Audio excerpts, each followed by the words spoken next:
Hello everyone. आज हम बात करने वाले हैं नेक्स्ट टॉपिक के बारे में। हाइब्रिडाइजेशन को हमने शुरू कर दिया था लास्ट लेक्चर में। हाइब्रिडाइजेशन के बारे में हमने पढ़ लिया था कि हाइब्रिडाइजेशन होती क्या है और हाइब्रिडाइजेशन क्यों होती है और कैसे होती है। CH4 का हमने एक एग्जांपल लिया था अच्छा सा, ठीक है। उसके बेस पे मैंने सब कुछ बता दिया था और उसको पीछे कॉन्सेप्ट ऑफ इफेक्टिव ओवरलैप वाले, स्ट्रेंथ ऑफ बॉन्ड वाले इस टॉपिक से भी कोरिलेट कर दिया था। इस वीडियो में, नई वीडियो में हम पढ़ेंगे किस चीज के बारे में, types of hybridization. Types of hybridization यानी हाइब्रिडाइजेशन के टाइप कितने होते हैं। अब हाइब्रिडाइजेशन को हम पढ़ चुके हैं तो टाइप को पढ़ने में कोई दिक्कत नहीं है। बेसिकली जो ऑर्बिटल्स मिक्स करते हैं उसके बेस पे हाइब्रिडाइजेशन के मेन टाइप हैं, उनको मैं यहाँ पे डिस्कस करने जा रहा हूँ। सबसे जो पहला टाइप है वो है sp हाइब्रिडाइजेशन। sp हाइब्रिडाइजेशन सबसे पहला टाइप क्या है? sp हाइब्रिडाइजेशन है। sp हाइब्रिडाइजेशन का मतलब क्या है? ये sp हाइब्रिडाइजेशन का मतलब क्या है, ठीक है, इसके बारे में हम लोग बात करते हैं। तो sp हाइब्रिडाइजेशन से हम क्या समझते हैं? यहाँ पे sp हाइब्रिडाइजेशन जैसा कि नाम से ही पता चल रहा है, इसके अंदर एक s ऑर्बिटल, इस टाइप की हाइब्रिडाइजेशन में क्या होता है, 1s orbital plus 1p orbital आपस में मिक्स होते हैं। एक s ऑर्बिटल और एक p ऑर्बिटल आपस में मिक्स होते हैं, इनकी मिक्सिंग होती है और जिनसे क्या बनता है, रिजल्टिंग क्या बनेगा, दो sp हाइब्रिड ऑर्बिटल बनते हैं। हाइब्रिड ऑर्बिटल्स बनते हैं और ये कैसे होते हैं, इक्विवेलेंट। इक्विवेलेंट का मतलब मीनिंग यहाँ पर क्या है? इक्विवेलेंट लिखने से क्या समझ रहे हो? इक्विवेलेंट का मतलब है कि एनर्जी दोनों की सेम है।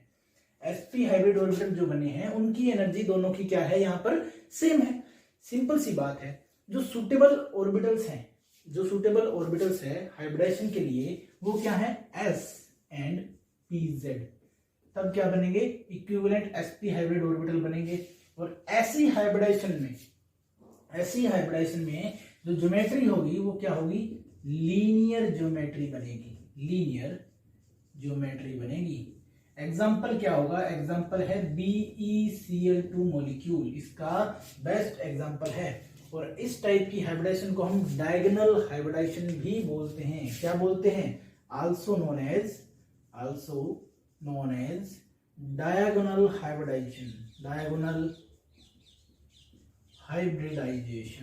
डायगोनल हाइब्रिडाइजेशन भी बोलते हैं इस टाइप की हाइब्रिडाइजेशन को। सिंपल सी बात है। अब ये मिक्सिंग कैसे हो रही है, ऑर्बिटल पिक्चर डायग्राम समझते हैं। BeCl2 हमारे पास एग्जांपल है। तो ground state electronic configuration, GSEC का मतलब ground state electronic configuration of boron से नहीं, सॉरी, Be, क्योंकि सेंट्रल एटम कौन सा है, बेरिलियम है। ये क्या होगी, 1s2 2s2। सिंपल सी बात है, इसको रिप्रेजेंट करेंगे, ये 1s, इसमें 2 इलेक्ट्रॉन, ये 2s, इसमें भी 2 इलेक्ट्रॉन, ठीक है, 1s 2s, सिंपल है। और जब एक्साइटेड स्टेट इलेक्ट्रॉनिक कॉन्फ़िगरेशन लिखेंगे, ESEC, excited state electronic configuration beryllium की, तो कैसे होगी, 1s2 2s1 2p1, यानी जो वैकेंट p ऑर्बिटल इसके पास जो अवेलेबल है, एक इलेक्ट्रॉन s का निकल के कहां चला जाएगा, वैकेंट p ऑर्बिटल में। कैसे हो जाएगा, ये देखो, ये वैकेंट p ऑर्बिटल इसके पास अवेलेबल होते हैं, 2p ऑर्बिटल वैकेंट है। अब इसका एक इलेक्ट्रॉन यहां से उछलेगा, एक्साइट होगा और एक्साइट होने के बाद यहां चला जाएगा। तीनों ही इसके लिए सेम है, खाली है, किसी एक में भी जा सकता है, कोई दिक्कत नहीं। तो 1s में 2 ही रहेंगे। 2s की बात करते हैं, एक 2s1 और 2p1, यानी 2s 2p1। और यही दो ऑर्बिटल्स क्या करते हैं, क्लोरीन के 2 2p ऑर्बिटल्स, क्लोरीन का 2p, ये भी क्लोरीन का 2pz लिख रहा हूं क्योंकि pz बहुत सूटेबल होता है इसके लिए, हाइब्रिडाइजेशन के लिए, ठीक है। तो एक क्लोरीन के साथ ये बॉन्डिंग कर लेता है, एक क्लोरीन वाले 2p के साथ ये बॉन्डिंग कर सकता है, यानी क्लोरीन के 2p ऑर्बिटल के साथ ये क्या करते हैं, हाइब्रिडाइज होते हैं, बॉन्डिंग बना लेते हैं और बॉन्ड बनता है। सिंपल सी बात है। ये था ऑर्बिटल को हम ऐसे इलेक्ट्रॉनिक कॉन्फ़िगरेशन को ऐसे भी लिख सकते हैं, इस हिसाब से मैंने समझाया। अब मैं आपको ऑर्बिटल के हिसाब से समझाता हूँ कि कैसे। s ऑर्बिटल हमें पता है क्या होता है, स्फेरिकल इन शेप होता है, ठीक है, सिंपल सी बात है। मैं लिख रहा हूं, ये z एक्सिस मान लिया मैंने, ये x एक्सिस मान लिया, ये मैंने मान लिया है y एक्सिस है, ठीक है। इसका मतलब ये क्या है, s ऑर्बिटल। ये तो ये नॉन डायरेक्शनल होता है s ऑर्बिटल। s ऑर्बिटल क्या होता है, नॉन डायरेक्शनल होता है, यानी सारे डायरेक्शन में सेम, क्योंकि स्फेरिकल होता है। इसके साथ क्या जोड़ोगे, p ऑर्बिटल। और कौन सा p ऑर्बिटल सुटेबल है हमारे लिए, pz। ठीक है, तो ये है pz, बोले तो ये z डायरेक्शन में, ये x में, और ये y, यानी ये है pz ऑर्बिटल। जब ये दोनों जुड़ते हैं तो क्या बनते हैं, दो sp हाइब्रिड ऑर्बिटल बनते हैं। कैसे sp हाइब्रिड ऑर्बिटल बनाने हैं भाई, पहले ही बता चुका हूं कि जब s और p कैरेक्टर मिक्स होने शुरू हो जाते हैं तो क्या हो जाती हैं, लोब। लोब क्या होना शुरू हो जाते हैं, थोड़े चौड़े होना शुरू हो जाते हैं। sp दोनों में 50-50 है, ठीक है। ये नेगेटिव लोब्स, ये पॉजिटिव लोब। ये है बेरिलियम के sp hybridised orbital, sp hybrids. Beryllium के sp हाइब्रिड ऑर्बिटल्स हैं ये। बेरिलियम के क्या है, sp हाइब्रिड ऑर्बिटल्स। और अब इन्हीं ऑर्बिटल्स को हम कहाँ लिखेंगे, यहां बताएंगे। यहां मैं आगे ड्रा करके दिखाऊंगा ऊपर कि कैसे होगी भाई ये, ठीक है।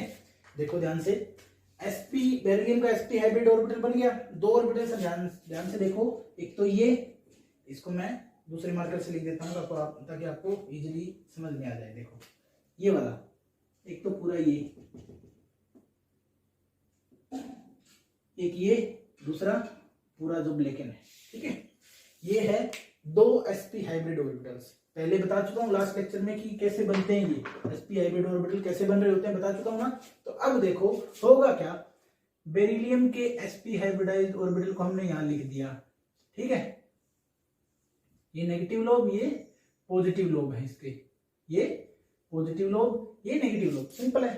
ये तो था बेरिलियम का मॉलिक्यूल। अब क्लोरीन के दो 2p ऑर्बिटल के साथ बॉन्डिंग करेगा, तो p ऑर्बिटल क्लोरीन का बॉन्डिंग करनी है, तो ये रहा क्लोरीन का, इसका पॉजिटिव लोब, ये इसका नेगेटिव लोब। एक ऑर्बिटल यहां भी, ये इसका पॉजिटिव लोब और ये इसका नेगेटिव लोब, ठीक है। ये क्लोरीन का, ये भी क्लोरीन का, ठीक है। ये क्या है, pz, ये भी pz, और ये क्या है, sp, ठीक है, sp ऑर्बिटल। अब देखो ध्यान से देखो, ये बेरिलियम का है, इन दोनों ने आपस में बॉन्डिंग की, तो ये है बॉन्डिंग रीजन, ये है बॉन्डिंग रीजन। और हमेशा हमें पता है जो पहला बॉन्ड हमेशा बनता है वो कौन सा बनता है, सिग्मा बॉन्ड बनता है। यानी बेरिलियम क्लोरीन के दो मॉलिक्यूल के साथ क्या बनाता है, सिग्मा बॉन्ड बनाता है। और इसकी स्ट्रक्चर अगर नॉर्मल देखें तो ऐसे दिखती है। अब इनके बीच में जो बॉन्ड एंगल है वो क्या होगा भाई, पूरे के बीच में बॉन्ड एंगल क्या है, 180 डिग्री का है। क्या है, देखो ये बॉन्ड एंगल क्या है, 180 डिग्री का है।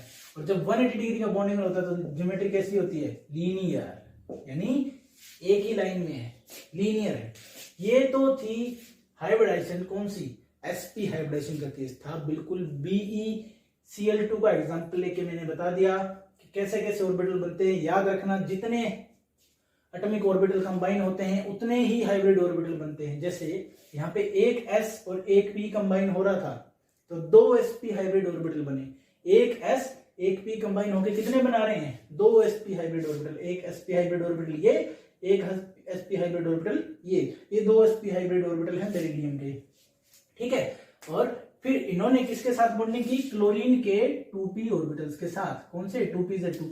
इनको मैं 2pz लिख देता हूँ, तुम्हें बहुत इजीली समझ में आ जाएगा, ठीक है। ये तो था मॉलिक्यूलर, ये तो था हाइब्रिडाइजेशन का केस, किसका, sp हाइब्रिडाइजेशन का।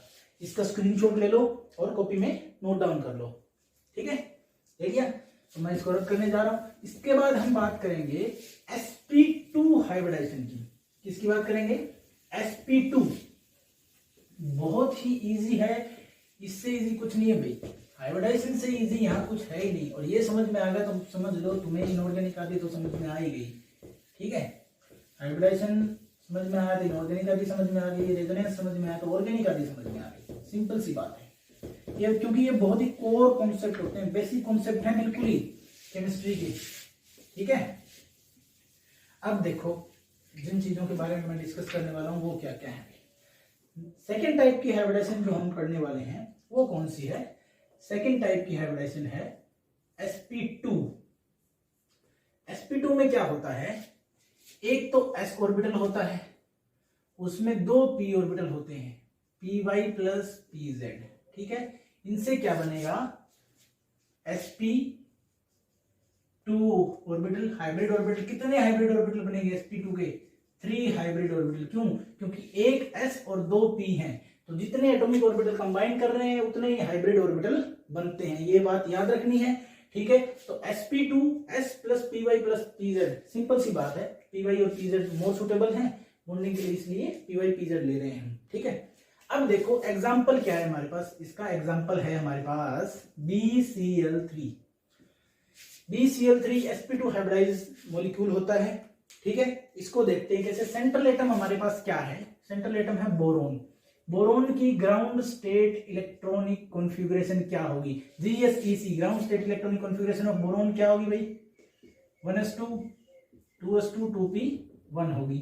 ये ग्राउंड स्टेट इलेक्ट्रॉनिक कॉन्फ़िगरेशन कैसे लिखेंगे, इसको सिर्फ इसको लिख रहा हूं, वैलेंस शेल को 2s2 और 2p1, सिंपल सी बात है। अभी भी p ऑर्बिटल, इसके पास दो p ऑर्बिटल वैकेंट है ना, p में दो वैकेंट है, ध्यान रखना। तो इसकी एक्साइटेड स्टेट इलेक्ट्रॉनिक कॉन्फ़िगरेशन क्या होगी बोरोन की, उसको हम लिखेंगे 1s2 2s1 2p2, यानी s वाला एक इलेक्ट्रॉन यहां से उछल के कौन से एम्प्टी p ऑर्बिटल में चला गया, देखो 2s1 और 2p2, सिंपल सी बात है। और ये p ऑर्बिटल कौन से माने हमने, एक है py, दूसरा है pz, ठीक है। px को नहीं माना, बस सिंपल मान लिया ना, हाइपोथेटिकल है पूरा कॉन्सेप्ट ही, तो मैंने मान लिया कि 2py और 2pz है। अब इनके साथ कैसे बॉन्डिंग होती है वो दिखाता हूं ऑर्बिटल डायग्राम से। देखो एक तो मेरा s ऑर्बिटल ही होगा, ठीक है, z, ये x, ठीक है, ये y, तीनों डायरेक्शन में ये s ऑर्बिटल है, मेरा s ऑर्बिटल है, ठीक है। ये s ऑर्बिटल प्लस एक ये pz वाला, ये y, ये x, तो ये कौन सा है 2pz प्लस एक p और है py वाला, ठीक है। इस बार z को एज इट इज लिख दो, x को एज इट इज लिख दो, और y के केस में क्या कर दो, p ऑर्बिटल बना दो, y, ये 2py हो गया। इनको कंबाइन करने से हमें क्या मिलता है, जो हाइब्रिड ऑर्बिटल मिलते हैं वो कैसे मिलते हैं, देखो ध्यान से देखना। हाइब्रिड ऑर्बिटल हमें मिलेंगे ऐसे,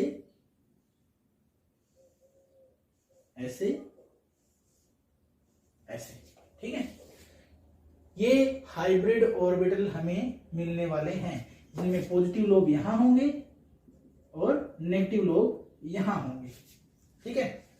ये है, जब एक s और दो p मिलेंगे तो 3 sp2 हाइब्रिड ऑर्बिटल मिलेंगे, 1 2 3 हाइब्रिड ऑर्बिटल हैं, ये बोरोन के sp2 हाइब्रिड्स हैं, हाइब्रिड्स, ठीक है। sp2 हाइब्रिड ऑर्बिटल्स हैं, जिनको मैं हाइब्रिड्स लिख रहा हूं, sp2 हाइब्रिड ऑर्बिटल हैं बोरोन के, ठीक है। अब ये क्या करेंगे, 3 मॉलिक्यूल क्लोरीन के जोड़ेंगे अपने साथ, कैसे बॉन्डिंग करेंगे, क्लोरीन के 2p ऑर्बिटल के साथ बॉन्डिंग करेंगे, हर एक 2p के साथ ऑर्बिटल के साथ बॉन्डिंग कर लेगा, तब कैसे बनेगा BCl3, और उसकी ज्योमेट्री क्या होती है, trigonal planar, trigonal planar geometry आती है इसकी। बॉन्ड एंगल कितना होता है दो के बीच में, इस और इस एक्सिस के बीच में, यहां बॉन्ड एंगल कितना होगा, 120 डिग्री का बॉन्ड एंगल होता है, कितना होता है 120 डिग्री का बॉन्ड एंगल होता है। और ये क्या है, sp2 हाइब्रिड ऑर्बिटल बने हैं, इसको और इसको इन तीनों को मिक्स करने से 3 sp2 हाइब्रिड ऑर्बिटल बनेंगे, ठीक है। अब इनके साथ क्या करना है, हमें क्लोरीन के p ऑर्बिटल भी जोड़ देने हैं, तो वो कैसे जोड़ेंगे, देखो अब मैं इसी में जोड़ के दिखा रहा हूं तुम लोगों को कि क्लोरीन के, चलो अलग से दिखा देता हूं, कोई दिक्कत नहीं। क्लोरीन वाले p ऑर्बिटल हमें जोड़ने हैं ना, सिंपल सी बात है। तो क्लोरीन वाले p ऑर्बिटल को जोड़ने के लिए नॉर्मल बात करते हैं, देखो ये है, ये है और ये है, ठीक है। ये तो नेगेटिव वाले लोब हो गए, ये पॉजिटिव वाले लोब हो गए, ठीक है। अब तीनों के साथ p ऑर्बिटल जोड़ने हैं, तो ये रहा पहला p ऑर्बिटल मैंने ये जोड़ा, ये इसका पॉजिटिव लोब, ये इसका नेगेटिव लोब। अब ये रहा, ये इसका पॉजिटिव लोब, ये इसका नेगेटिव लोब, और ये रहा, ठीक है, ये इसका पॉजिटिव लोब, ये इसका नेगेटिव लोब। यहाँ बॉन्डिंग हो रही है, और जहां बॉन्डिंग, पहली बॉन्डिंग हमेशा क्या कौन सी होती है, सिग्मा बॉन्ड। तो ये क्या है, सारे के सारे सिग्मा बॉन्ड, 3 सिग्मा बॉन्ड है। BCl3 में 3 सिग्मा बॉन्ड होते हैं। इसकी स्ट्रक्चर ऐसी होती है भाई, BCl3 Cl Cl Cl 120 degree का बॉन्ड एंगल होता है, 1 sigma, 2 sigma, 3 sigma, 3 sigma bond बनते हैं। ऐसी स्ट्रक्चर होगी जब sp2 हाइब्रिडाइज्ड BCl3 होगा। ये है BCl3 का ऑर्बिटल डायग्राम, ठीक है, ऑर्बिटल ओवरलैप डायग्राम है, जिसमें ऑर्बिटल की ओवरलैप हो रही है। ऑर्बिटल ओवरलैप डायग्राम है BCl3 का। सिंपल सी बात है, ट्रायगोनल प्लेनर स्ट्रक्चर। ज्योमेट्री कैसी है, ट्रायगोनल प्लेनर ज्योमेट्री है। कैसी है, ट्रायगोनल प्लेनर ज्योमेट्री है, सॉरी ट्रायगोनल प्लेनर ज्योमेट्री है, ठीक है, ट्रायगोनल प्लेनर ज्योमेट्री है इसकी, ठीक है। सिंपल सी बात है, जो पंखा होता है ना, पंखे की 3 पंखुड़ियां होती हैं, 120 डिग्री के एंगल पे होती हैं, ध्यान रखना। तो वो ट्रायगोनल प्लेनर ज्योमेट्री होती है, सिंपल सी बात, ठीक है। उसके बाद इसका स्क्रीनशॉट ले लो और कॉपी में नोट डाउन कर लो, ठीक है। अब मैं इसको रब करने जा रहा हूं। इसके बाद हम लोग बात करेंगे नेक्स्ट हाइब्रिडाइजेशन की। वो कौन सी है, sp3 हाइब्रिडाइजेशन। कौन सी है, sp3 हाइब्रिडाइजेशन। वैसे हम ये ज्योमेट्री शेप्स वगैरह ये हम पढ़ चुके हैं। कहाँ पढ़े हैं हमने VSEPR थ्योरी में पढ़े हैं, VBT में पढ़े हैं, सब पढ़े हैं हमने। ये सबसे पहले VSEPR थ्योरी इसीलिए पढ़ी थी ताकि हमें इन शेप्स के बारे में कुछ पता चल जाए, ज्योमेट्री के बारे में कुछ पता चल जाए, हमें पता है ना, ठीक है। तो अब sp3 वाले देखते हैं कि sp3 हाइब्रिडाइजेशन कैसे होती है। अभी तक तो हम सिर्फ यही बोल रहे थे ना कि इस मॉलिक्यूल में sp3 है, इसमें sp2 है, इसमें sp है, ठीक है। अब हमें कैसे पता चला कि वो हाइब्रिडाइजेशन ऐसे होगी, ये ऑर्बिटल्स ऐसे कंबाइन कर रहे हैं, ठीक है। तो उसके लिए बात करते हैं। नेक्स्ट है थर्ड हाइब्रिडाइजेशन, कौन सी है, वो है sp3 हाइब्रिडाइजेशन, ठीक है। sp3 हाइब्रिडाइजेशन, sp3 में क्या होगा, एक s ऑर्बिटल कंबाइन होगा, किसके साथ, px plus py plus pz, तीनों p ऑर्बिटल, 3 p ऑर्बिटल होंगे, एक s का होगा, और मिलके क्या बनाएंगे, 4 sp3 hybrid orbitals, 4 sp3 hybrid orbitals बनाएंगे। क्या बनाएंगे, 4 sp3 हाइब्रिड ऑर्बिटल्स बनाएंगे। सिंपल सी बात है, 4 sp3 हाइब्रिड ऑर्बिटल बनाएंगे। और इसका सबसे बढ़िया एग्जांपल क्या है, जिसको हम पढ़ते ही आए हैं, CH4 मॉलिक्यूल, जो मैंने पढ़ाया भी है तुम लोगों को, ठीक है। इसमें कैसे होता है, ध्यान देना, कार्बन की ग्राउंड स्टेट इलेक्ट्रॉनिक कॉन्फ़िगरेशन लिख रहा हूं, 1s2 2s2 2p2, valence shell में 4 ही हैं, 2s2 और 2p2 2s 2p। कार्बन की एक्साइटेड स्टेट में मैं ES लिख रहा हूं, यहाँ पे GS लिख रहा हूं। ग्राउंड स्टेट, एक्साइटेड स्टेट में इलेक्ट्रॉनिक कॉन्फ़िगरेशन क्या होगी, 1s2 2s1 2p3। सिंपल सी बात है, S का एक इलेक्ट्रॉन यहां से उड़ा, कहां पहुंच गया, 2p में। ये p की बात जब मैं कर रहा हूं तो सिंपल सी बात ये है, सॉरी इसको ऐसे लिखो, 2p, ठीक है। तो ये उड़ के कहां पहुंचा, जो वेकेंट p ऑर्बिटल है वहां पहुंचा। अब क्या है, कोई ऑर्बिटल वेकेंट नहीं बचा है p का, तो सिंपल सी बात है, ये 2p और ये 2s। अब ये क्या कर सकता है, हाइड्रोजन के 4 s ऑर्बिटल के साथ बॉन्डिंग कर सकता है। हाइड्रोजन के 4, एक हाइड्रोजन का यहां से, एक यहां, एक यहां, एक यहां, चारों के साथ क्या कर सकता है, बॉन्डिंग कर सकता है।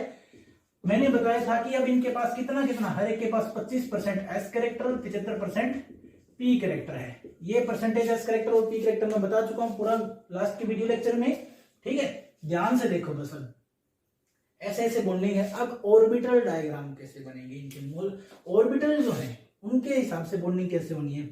s ऑर्बिटल देखो, ठीक है, z y x, ये s ऑर्बिटल है। उसके बाद प्लस p, ठीक है, ये z वाला है,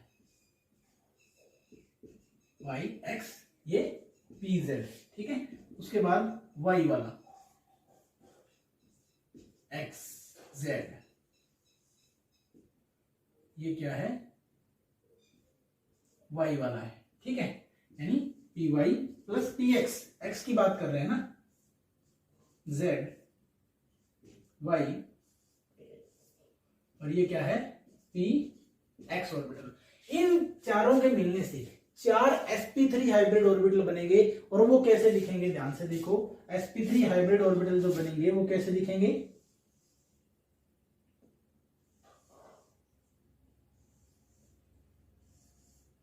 ऐसे 4 sp3 हाइब्रिड ऑर्बिटल बनेंगे, वो कैसे दिखेंगे, ऐसे। एक टेट्राहेड्रन की स्ट्रक्चर बनेगी, टेट्राहेड्रन की स्ट्रक्चर बनेगी, चारों corner 4 sp3 hybrid orbital occupy कर लेंगे, इसीलिए इसकी जो ज्योमेट्री होती है वो कैसी होती है, टेट्राहेड्रल। कैसी होती है, टेट्राहेड्रल होती है। कैसी होती है, टेट्राहेड्रल ज्योमेट्री। भाई सिंपल सी बात, sp3 हाइब्रिडाइजेशन, टेट्राहेड्रल ज्योमेट्री। अब हाइड्रोजन जब इसके साथ बाइंड करता है, 4 हाइड्रोजन जब इसके साथ बाइंड करते हैं तब कैसी स्ट्रक्चर होती है, देखते हैं, चलो।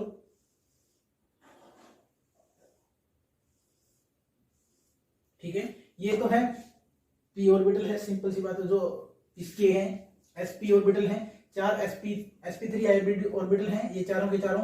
अब इनके साथ कौन बाइंड कर रहा है, हाइड्रोजन का 1s ऑर्बिटल। और 1s कैसा होता है, स्फेरिकल इन शेप होता है।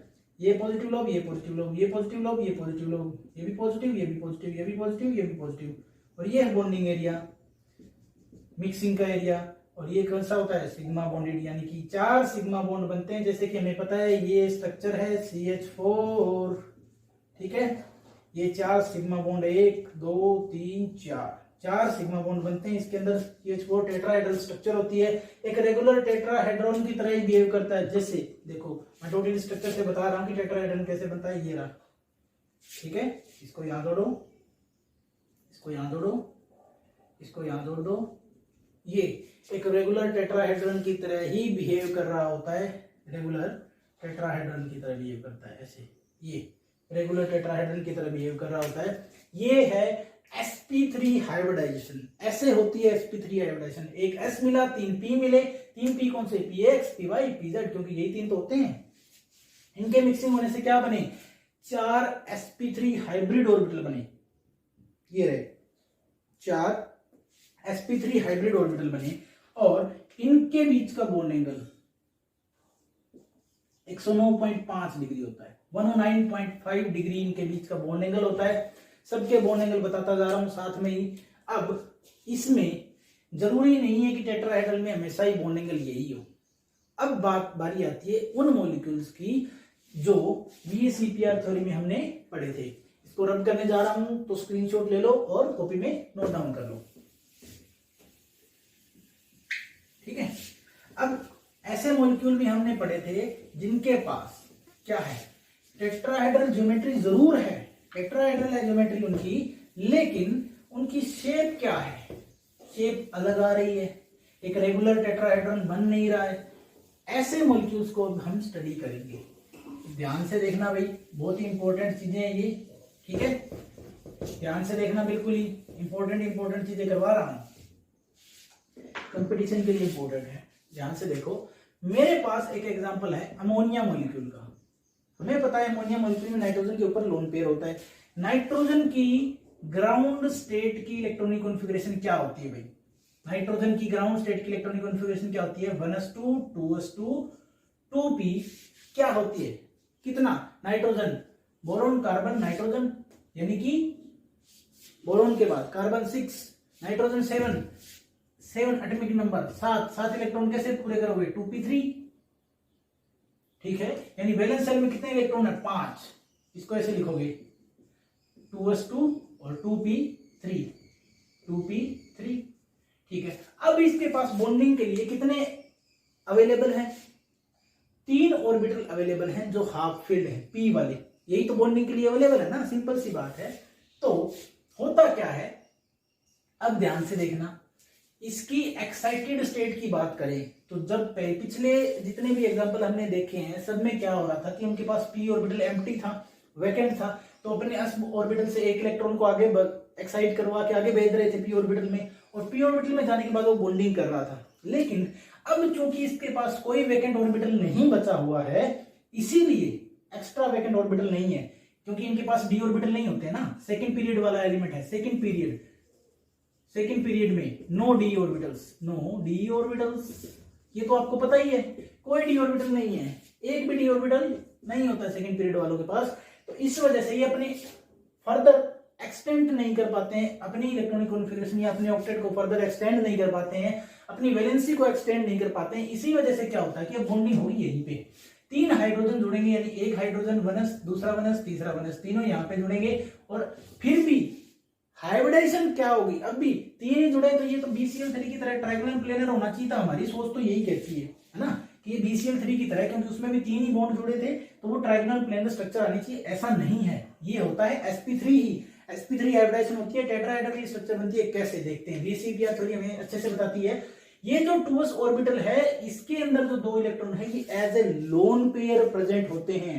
और जो टेट्राहेड्रन बनता है उसमें ये लोन पेयर एक पोजीशन को ऑक्यूपाई कर लेते हैं। कैसे, देखो भाई, अमोनिया का मॉलिक्यूल है, तो जो सबसे ऊपर वाली पोजीशन है उसको ये लोन पेयर ऑक्यूपाई कर लेते हैं, और नीचे की जो पोजीशन है, ध्यान से देखना भाई, ठीक है, ये इन लोब्स को कौन ऑक्यूपाई करता है, 3 हाइड्रोजन एटम के s ऑर्बिटल ऑक्यूपाई कर लेते हैं।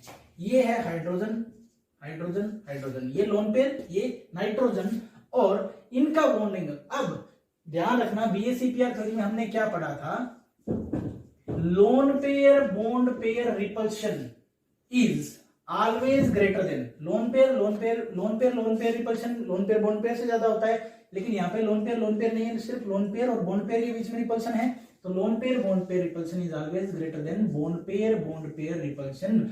इसी वजह से क्या होगा, जब ये आपस में रिपेल करेंगे एक दूसरे को, तो ये बॉन्ड एंगल तो अपने आप ही कम हो जाएगा। इसका मतलब इनके बीच का बॉन्ड एंगल क्या हो जाएगा, रिड्यूस हो जाएगा। ये एक्चुअल में होना कितना चाहिए था, 109.5 डिग्री होना चाहिए था, लेकिन इसका बॉन्ड एंगल आता कितना है, 107 डिग्री के आसपास आता है, 107 के आसपास आता है, इसका बॉन्ड एंगल 107 के आसपास होता है।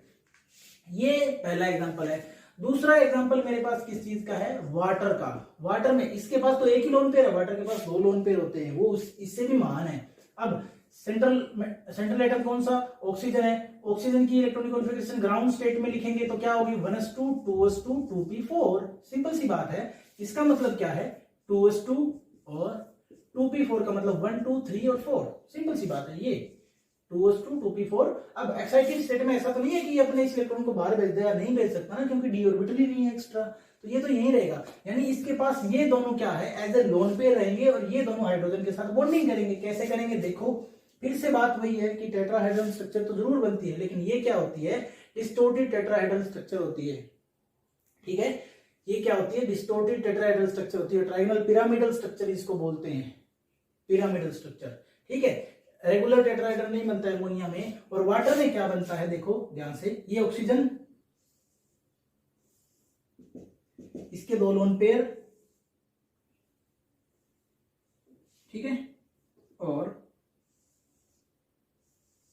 ये पॉजिटिव लोब 2, इनके साथ 2 हाइड्रोजन के पॉजिटिव लोब जुड़ेंगे, यानी s ऑर्बिटल।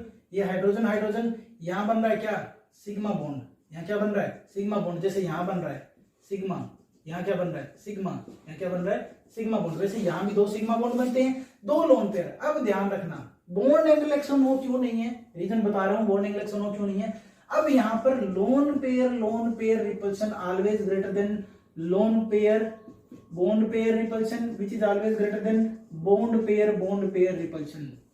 एलपीएलपी यानी लोन पेयर रिपल्शन सबसे ज्यादा होता है। तो लोन पेयर दोनों एक दूसरे को रिपेल करना शुरू करेंगे। जब दोनों एक दूसरे को रिपेल करेंगे तो इन केस ऑटोमेटिकली क्या होगा कि लोन पेयर बॉन्ड पेयर को रिपेल करना शुरू करेंगे, तो ये बॉन्ड एंगल ऑटोमेटिकली डिक्रीज हो जाएगा और लास्ट में बचेगा कितना, 104 पॉइंट सम डिग्री, 5 डिग्री के आसपास, 104 पॉइंट सम डिग्री के आसपास ये एंगल बचेगा, बॉन्ड एंगल। इसीलिए, और इसकी शेप कैसी हो जाएगी, मॉलिक्यूल की शेप हो जाएगी बेंट और वी शेप बन जाएगा। वाटर मॉलिक्यूल बेंट या वी शेप में होता है, क्यों, VACPR थ्योरी इसको एक्सप्लेन करती है बिल्कुल अच्छे से। लोन पेयर रिपल्शन ज्यादा डोमिनेट होता है, किसके बजाय के loan pair bond pair repulsion, और वो किसके ज्यादा डोमिनेट होता है, बॉन्ड पेयर रिपल्शन के ऊपर। ठीक है, इसी वजह से बॉन्ड एंगल रिड्यूस हो जाता है, 104 डिग्री के आसपास आता है, और यहाँ अमोनिया की स्ट्रक्चर भी चेंज होती है। जबकि हाइब्रिडाइजेशन क्या है, हाइब्रिडाइजेशन दोनों में ही sp3 ही है। हाइब्रिडेशन क्या है, sp3 एक टेट्राहाइड्रन ही है, लेकिन सिर्फ बॉन्ड एंगल चेंज हो गया क्योंकि रिपल्सिव इंटरेक्शन जो है वो बढ़ रहे हैं। सिंपल सी बात है। ये थे 3 हाइब्रिडेशन। आज के लिए इतना ही। नेक्स्ट लेक्चर में हम पढ़ेंगे अगली हाइब्रिडेशन जो कि हमें पढ़नी है। ठीक है।